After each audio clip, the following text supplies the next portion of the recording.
end of the day, I know this guy's frustrated. I know he is. And I'm not even going to say he's wrong to be frustrated. I'm not. I do feel like, rightfully so, right? Why do I think he's frustrated? Because, he wanted to come here. It's hard for us, like I said, it's hard for us to get high caliber players to want to come to Atlanta. For some reason, and I don't understand why, especially with the culture being the way it is, in the NBA, you would think players would love to come here, but they don't. And that's something for a long time I've wondered why. And he wanted to come here, and he came, he gave it a shot, right? And then now you got fans coming at you. What else happened? Because before the fans started coming at him, other things were going on. What? He wasn't able to really get into his groove and how he play his game. He's a pure playmaker. He's he drives to the paint, he's got handles, ISO, he can do all of that, right? Get to that mid-range maestro. He got what it takes to run his own offensive system. He does. He can get into the lane, he can kick it out, find open player, make the right pass, the right reads. I mean, that's what he was used to doing. That's what made him so successful in San Antonio, along with his defense. Then he gets here and he's paired up with a guy that really is the same player. The only difference between him and Trey is that his elite defense and Trey's elite shooting. That's the only difference, right? But if one of them had to be truly willing to play without the ball, and in my opinion, he did the better job of that. He did, especially here of late. So, that was frustrating for him because he had to change his play style. I feel like because of him having to change his play style, it affected his shooting because there were gaps of games where he would go into some shooting slumps. And we're like, oh, what's going on with Murray? As well as Trey, because they were both trying to make it work, and it was affecting their game, right? It definitely affected his defense, and I said earlier why it affected his defense. He was just being pulled, too much was pulled from him. Again, I'm just a fan. I don't know. I'm just a fan. This is me on the outside looking in, trying to figure out for myself what's happening. I also feel like, and I feel like I heard this through the rumor mills or read it somewhere, not sure, that he lost trust in the coaching staff, more so Quinn Snyder. I don't think Murray totally buys into this whole three-point shooting thing. The Hawks organization wants their players to look for the three, live by the three, die by the three. And this guy's a mid-range shooter, so that was another conflict. I feel like probably what they should have done was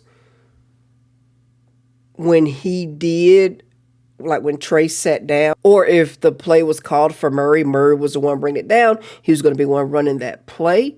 I feel like they should have allowed him to do him, right? If he's the one controlling that ball, allow him to do him. I think that's what they should have done. Unless we get a trade with Murray, and unfortunately, yes, it has to happen, be it this year during the offseason. Unless we get a trade where we get a first-round pick this year, it's not going to benefit us to tank because the Spurs hold the rights to our first-round picks. Trade, signed off on Murray being here. I think that, it could have worked. Honestly, I feel like this failed more so because of that 3 slot. DeAndre Hunter. Think about it. If we had a stronger small forward that would have taken up the slack on defense as they should have. See, the problem was you had Murray and Hunter trying to cover the slack, and Hunter didn't do his part. And Murray, like he said in the tweet, he takes pride in it. And I believe him. I believe he does. It just snowballed. So you had a better, if Hunter had lived up to expectations and, we got him high and we moved up in the draft to get him. He didn't live up to expectations. And had that happened, then the Trey and Murray would have worked. Especially because Murray, you know what, it's unfortunate that Murray right now is like he's the scapegoat. But if you think about it, he really did his part. He really did. He did the best that he could do, in my opinion.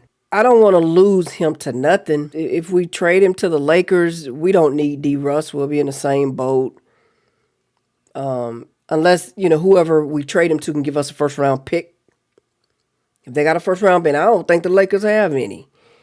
With all that trading they've been trying to do to get a ring. So whoever we trade him to, if we can get a first-round pick back, and then, I would be okay with tanking the rest of the season at that point. Although this year's draft is not that appealing, but there is a guy that I got my eye on in this upcoming draft.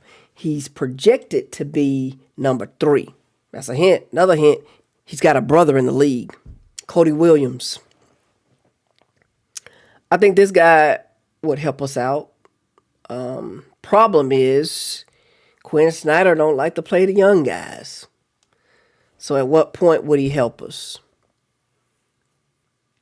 He barely played JJ last year. Now JJ playing. Look how good he's playing. To me, if you're tanking for somebody that's going to start for you that next season. You're not tanking for somebody that you got to develop and put on your bench. Cody Williams plays a shooting guard, small forward position. He's 6'8". So we got that height, right? And we would play him at the 3, him or JJ, interchangeable. Him or JJ, 3-4, right? Hey guys, I realized after I played this back, I said that wrong. We would play Cody the 2-3, Jalen the 3-4. I mean, they're the same height. I guess Cody could play the 4, but I'm not sure if Cody has skill at the 4. So 2-3 for Cody, 3-4 for Jalen. Let's get it. His career shooting percentages, 59.8% from the field, 52% from 3. That's his career shooting percentages. He would definitely help us out. Now, I know nothing about his defense. I have not watched him play. But when I went up and down the draft, he stuck out to me. And his brother's a dog. Hopefully, the front office can figure it out, right? We'll know what we're going to do, where we're going. Are they going to try to get a first-round pick by the trade deadline? And if they do, we know what that means. They're tanking. But if they don't and we continue to run it the way we are, what are they going to do in the offseason? Because whatever they do is going to depend on what Trey is going to start demanding. But anyway, that's all I got. And as always, like I say, stay safe and on to the next one. Peace.